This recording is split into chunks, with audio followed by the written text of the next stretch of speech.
number of absurd misconceptions the religious have seems to be never-ending. They don't know a thing about us, nor do they care, because they're terrified to actually engage with us in an intellectual conversation. But that doesn't stop them from trotting out their straw men and accusing us of things that simply aren't so. Because what else can religion really do? So, strap in, because here we go again.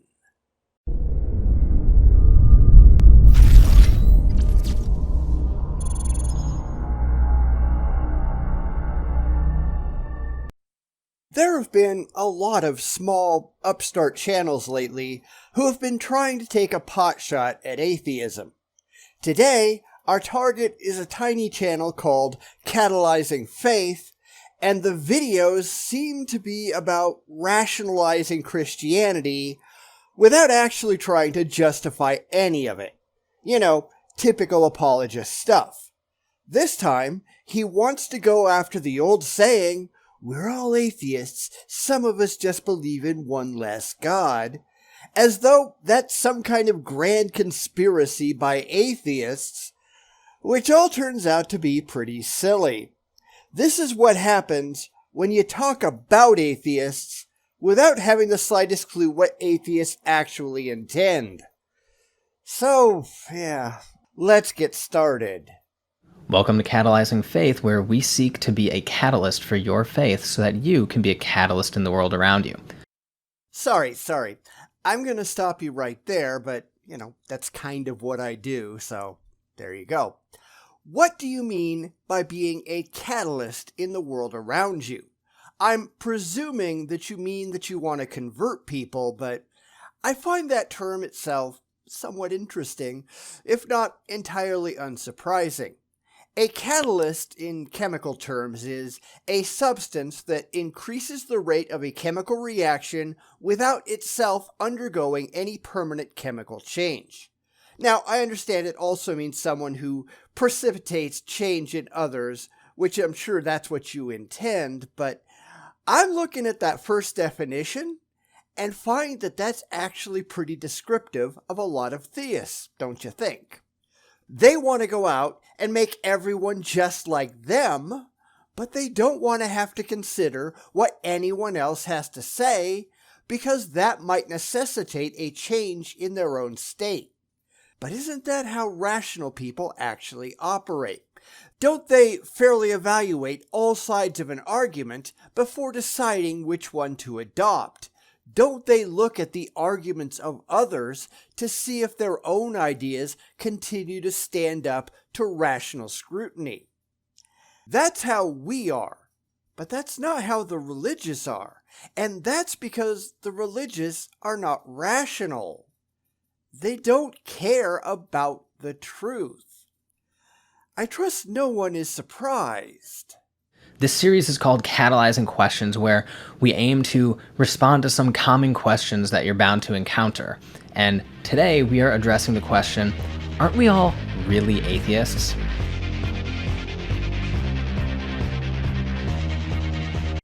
Well, no. Now, I can see where this is going, and I'll address it when we actually get there, but let's go ahead and define our terms. An atheist is someone who doesn't believe in any gods whatsoever. They may believe specifically that there are no gods, but the vast majority, the overwhelming majority, simply lack any kind of belief that any of these gods actually exist in the real world. If you believe in God X and not God Y, then you're not an atheist with regard to God Y, you're just a non-believer in that God. Being an atheist requires that the number of gods that you believe in be absolutely zero. If you believe in even one God, then you are not an atheist by definition. But the religious, they like to play musical definitions. So let's see where this is going to go. This is an objection I get all the time. It goes something like this. The Christian rejects 5,999 gods out there, and the atheist rejects 6,000 gods. So The atheist just goes one God further in this process, in which case, the atheist and the Christian are basically the same thing.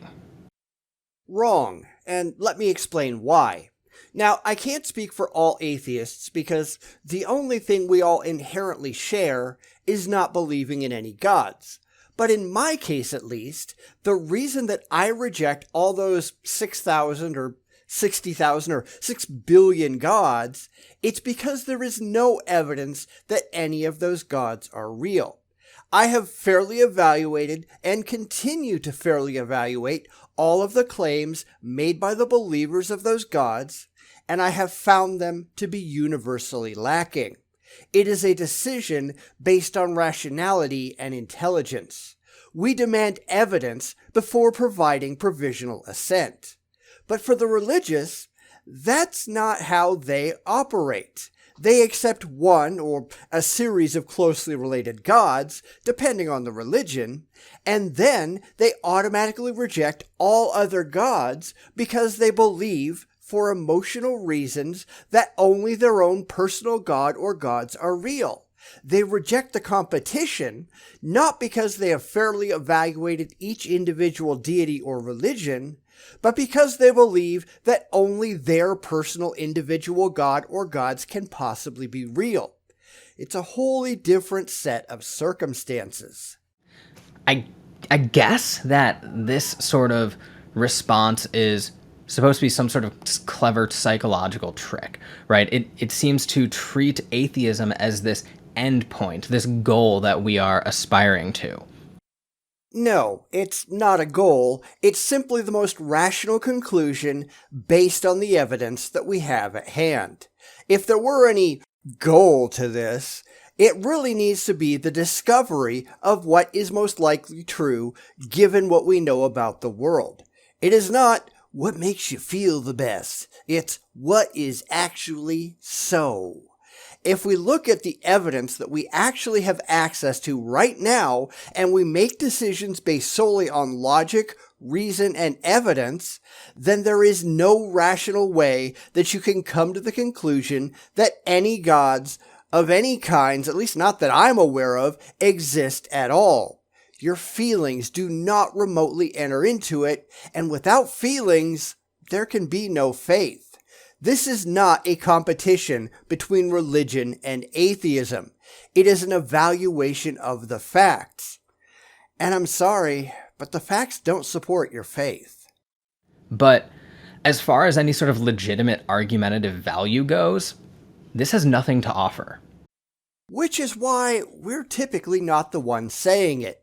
Yes, I have heard it come up in conversations as kind of a pithy statement, but it really means nothing. We disbelieve for entirely different reasons than you do. We disbelieve based on the evidence or lack thereof. You disbelieve based on blind faith. When this comes up, it almost always comes from the religious side, and they don't understand why it's ever been said. They don't really understand much of anything, truth be told. It's kind of sad when you think about it. All right, let's think about this. This objection fails from the very start because it rests on a complete misunderstanding of how words work. That is true.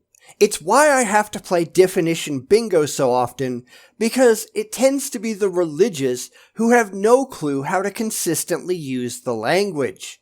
They're the ones who spend their time running around the field with the goalposts because they know they can't win in a fair fight. When atheists and theists talk, we are generally looking at the world in completely different and often contradictory ways. That's why it's important to be upfront about what is meant by the words that you will be using, and to be completely consistent and transparent in your usage of your terminology. It keeps people honest. Theism is a word. It has a definition. It means a belief that the proposition God exists is true.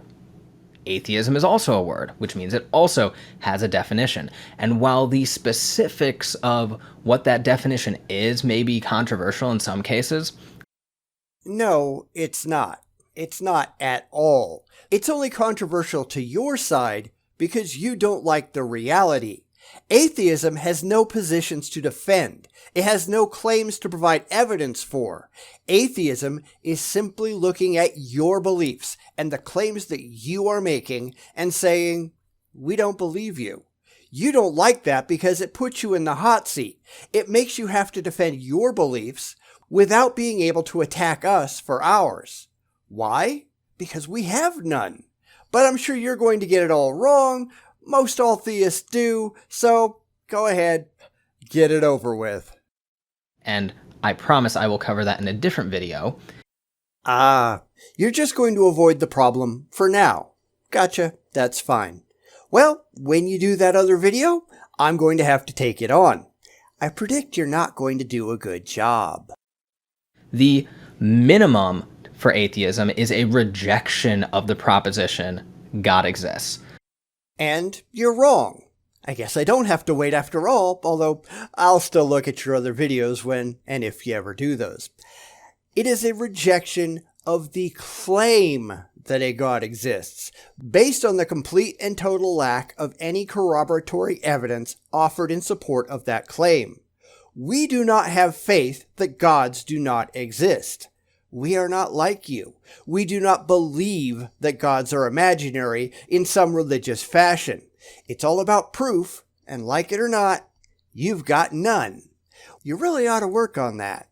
So while theism requires that you affirm that God exists, atheism requires that you reject that God exists. Wrong once again.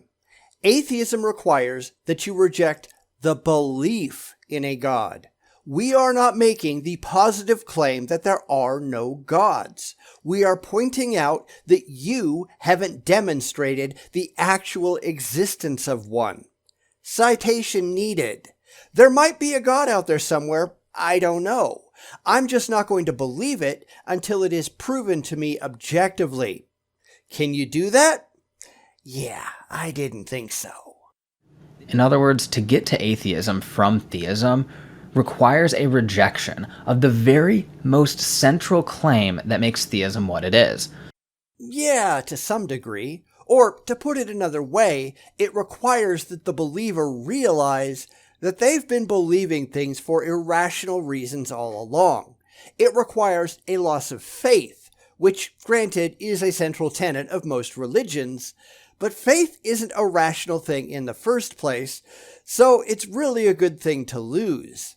But you don't have to go from, I believe a god or gods are real, to, I believe that no gods are real. You simply have to realize that there's no rationally convincing argument for the existence of any god or gods. We just don't have to believe you. So while believing in 2 or 3 gods and trying to get from that to believing in one God may not span that large of a conceptual gap, the gap between theism and atheism quite literally could not be larger. That's true. Magical thinking and critical thinking are vastly different things. One is based in demonstrable fact, the other is based in indemonstrable faith. No rational people should ever believe the one, and all rational people should accept the other. They are 2 entirely different ways of looking at the world. One is based completely on facts, and the other is based completely on feelings. Guess which one actually demonstrably works?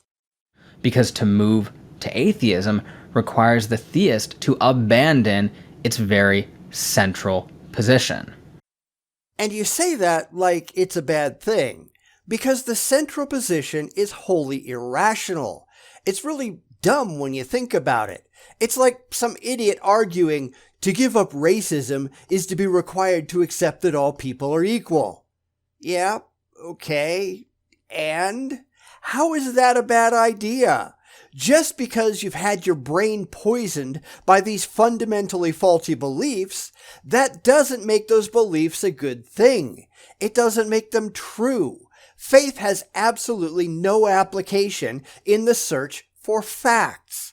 Come join the rest of us when you decide to grow up. This is just how words work, and the silliness of this objection can be demonstrated with any number of examples. I'll give you one. I am married. From this you know I have a wife. Actually, it doesn't mean that. You could also have a husband, because, words have meanings. Look it up. The dictionary definition of marriage is the legally or formally recognized union of two people as partners in a personal relationship. So, as is no surprise at all, you're just wrong. You seem to be good at that. Now, let's say my friend Eric were to come up to me and say, hey, I have a couple of tickets for a bachelors-only whiskey tasting event this weekend. Do you want to come? And you could theoretically go if you wanted. I'm sure they're not checking wedding rings at the door. You could theoretically go, drink, do whatever it is you want to do, assuming you're not interested in cheating on your wife, and that's the end of that. How exactly are they going to know that you're married? That'd be a pretty weird question, because as a married man, I cannot be a bachelor. No, but you can pretend. You can lie. You're not breaking any laws by walking in the door. Just because you're not married, that doesn't obligate you to engage in anything that you don't want to do. Someone can be engaged, and they're still a bachelor, but they can still be true to their fiancé. This is kind of a silly example if you really think about it. But let's say he forgot about this, so I remind him. If he were to respond with saying, what's the matter? We're all basically bachelors. I'm just unmarried to one fewer woman than you are. We'd find this to be a pretty ridiculous answer, because we know the very definition of what it means to be a bachelor means not married to anyone. That's true, but if your friend forgets that you're married, he's probably not really your friend, and you probably shouldn't be going anywhere with him at all. Just saying. And by definition, that means I, as a married man, could not qualify as being a bachelor. No, you couldn't, at least not technically. Just as I, as an atheist, could not and would not want to qualify as a theist, and you as a theist could not qualify as an atheist. But so what? These things are intended as an analogy to make a concept easier to understand. They are not a scientifically peer-reviewed paper that relies on objectively demonstrable fact. I still don't see a lot of atheists making this point very often, but the very few times that I do, it's not to encourage the religious to become non-religious. It's to emphasize the point that we're all people and we need to treat each other as fellow human beings.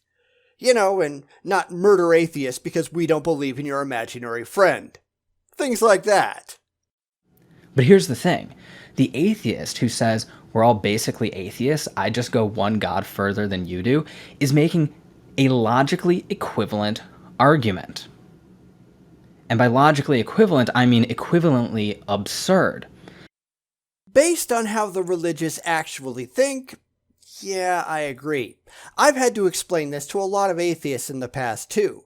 Because, as I said, the reason that the religious don't believe in other gods is wholly different than the reason rational atheists don't believe in any gods themselves.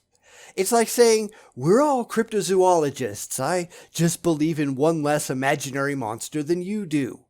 It really is a crazy idea when you take it seriously, but only when you realize the complete and utter rational disconnect between the two sides. And also, you have to understand how the atheist means it, which is often the problem because the religious, they really don't like to have intelligent conversations with the non-religious.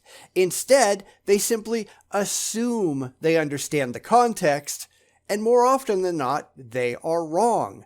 They think that we are just like them, and they are wrong.